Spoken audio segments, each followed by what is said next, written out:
price of pretty much everything that you buy is affected by the cost of energy.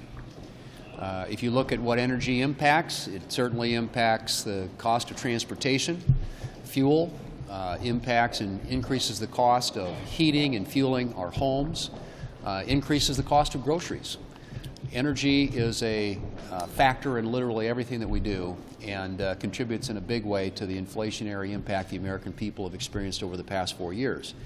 Republicans here in the Senate are very interested in making sure that we have an all-of-the-above energy strategy that puts the focus on making America energy dominant. And what the Democrats, on the other hand, do, if they don't like something, they tax and regulate it to death, and if they do like something, they force a mandate on the American people, like they did with electric vehicles. Well, this week we're going to be focusing on trying to drive down the cost of energy in this country, which, by the way, in the last 4 years under the Biden administration, energy increased 30%. 30%. Think about that and the impact that has on the American people's pocketbooks. They understand and get this issue. They agree with us. And so this week we're going to be moving a couple of continuing, or I shouldn't say continuing, Congressional Review Act resolutions of disapproval across the floor. One with Senator Kennedy, one with Senator Hoeven, both of which get at this issue of making energy in this country more available and more affordable to the American people. That is a very different model than what you got for the last 4 years from the Democrats. But Republicans in the Senate and in the House of Representatives, working with President Trump, who has made American energy dominance a key issue of his administration, we're going to be doing everything we can to open up energy production in this country and make it easier, not harder, and less expensive, not more expensive, to create energy dominance for the American people and thereby lower the cost that they pay literally on almost everything that they buy. Starting with Senator Kennedy, and he's going to speak to the CRA resolution of disapproval that we're going to be voting on, and then followed by Senator Hoeven, who I believe is right here too. Senator Kennedy.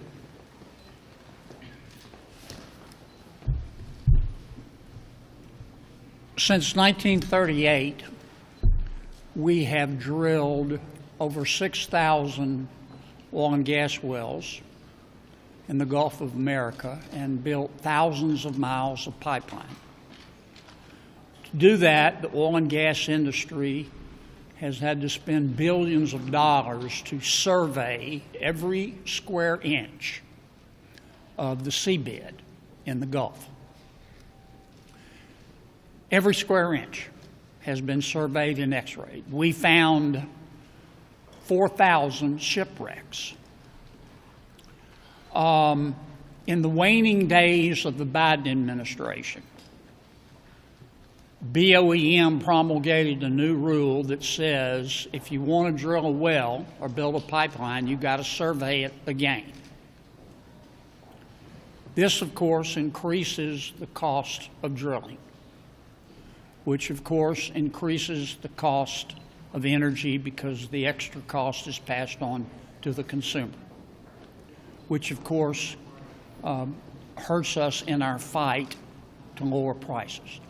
This regulation is just one example of why we're experiencing inflation in America today. My resolution would rescind this rule. I'm not saying that the guy who came up with this idea of this rule is the dumbest person in the world, but I am saying that the guy who came up with this idea for this rule better hope that the dumbest person in the world doesn't die. And we're going to kill it. Senator Hoeven. So in 2002, the Democrats, without any Republican votes, passed the so-called and completely misnamed Inflation Reduction Act. In that, they included their Green New Deal, which included a lot of spending. But to add insult to injury, they also then put a tax on natural gas, something everybody uses to heat their homes, to cook their food. Every day, folks are using natural gas. And in the Inflation Reduction Act, the Democrats put a tax on methane, on natural gas. So essentially, what the CRA, Congressional Review Act, resolution that I'm putting forward does is it repeals that tax on natural gas. And, the IRA, Inflation Reduction Act, should have been called the IAA, the Inflation Acceleration Act, because that's just exactly what it did, taking inflation to 9%. Not only with spending, like the Green New Deal, but by putting a tax, if you can believe it, on natural gas that every single American uses every single day. That hits the low-income people the hardest. And to put it into perspective, since 1990, we have reduced emissions from natural gas by 20%. Now that sounds pretty good, doesn't it?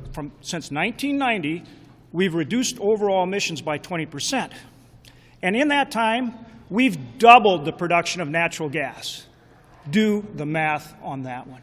We have the best environmental standards in the world. And so the solution for the Democrats is to tax it, get less of it, and get it from countries with worse environmental standards. Beyond ridiculous. We're going to repeal it. So thanks to Republicans and President Trump, who's going to get inflation under control with a whole variety of things, including making America energy dominant once again, we're going to produce more energy here at home. Energy security is national security, it's jobs, it's economic growth, and it's going to help bring prices down for consumers across this country. Questions for Senators Kennedy or Hoeven? All right. Any other questions? Can I go? You're dismissed. Thank you. Yeah. Was it appropriate for the U.S. to vote against the UN resolution that named Russia as the aggressor in the war against Ukraine? And also, do you think Putin can be trusted to stick to any peace deal negotiated? Well, I've stated my views, I think, as you know, on who started the war. But I do think right now what we're trying to do is get a peace deal.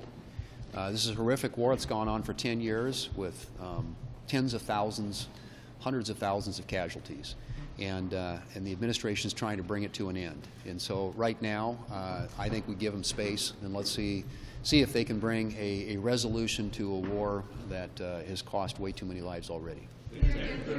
Some of your Republican colleagues have expressed concerns about the meat cleaver way that DOJ is doing cuts. Some say that it's lacking humanity, it's lacking compassion. Do you have any concerns about the human cost of the cuts that DOJ is making? Some of these federal workers who are losing their jobs, who have been working as federal workers for sometimes decades? I think that any process you undergo where you're trying to find efficiencies, and if that involves some reductions in force, it needs to be done in a respectful way. Obviously, that's respectful of people involved. But I do think as they go through this process, the objective of DOJ is to try and figure out ways to make government run more efficiently, more effectively, and reduce its cost, and make sure that the American taxpayer is getting a good deal on the tax dollars that they put into the federal government. So I think, right now there are different tactics being deployed to do that. I would simply say what I've said earlier, and that is that we want to do everything we can, and I think this has been long overdue, to try and figure out how we can make government work more efficiently, cost the taxpayers less, and make sure that they get a good return on the tax dollars that they spend in this country. But I would also argue, again, that in anything that they do, they need to be respectful of people that are involved in these agencies and departments of government. Now that the majority of President Trump's cabinet nominees are confirmed, should they be the ones making the decisions on personnel instead of Elon Musk? I think that's why we work so hard to get these folks confirmed, and they're now in a position to make those decisions, and I think some of them already asserted that right to make those decisions. These are very capable people that are going to be responsible for running big departments and agencies and overseeing thousands of employees, and they ought to do everything they can to try and make their departments work more efficiently and to find savings.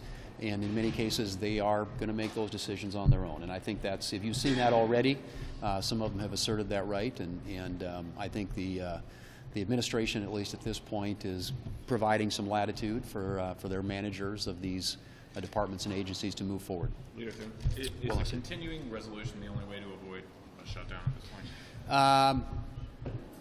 We're keeping all options on the table, but we are running out of time. And so I think that, you know, realistically, we have to think about how can we fund the government, make sure there isn't a government shutdown. And I only remind people that we are in this position because last year, even after the Senate Appropriations Committee passed 11 of the 12 appropriation bills out of the committee, the Democrats, under Leader Schumer, didn't bring a single appropriation bill to the floor of the United States Senate, and they were available for the last 6 months of last year. So we have a pileup right now created by the Democrats' own making, and now they are publicly talking about shutting the government down. Ironic, I would say, but we will do everything we can to make sure that the government stays up and running. And what form that takes remains to be seen, but we're working all the options. So thank you. Yep.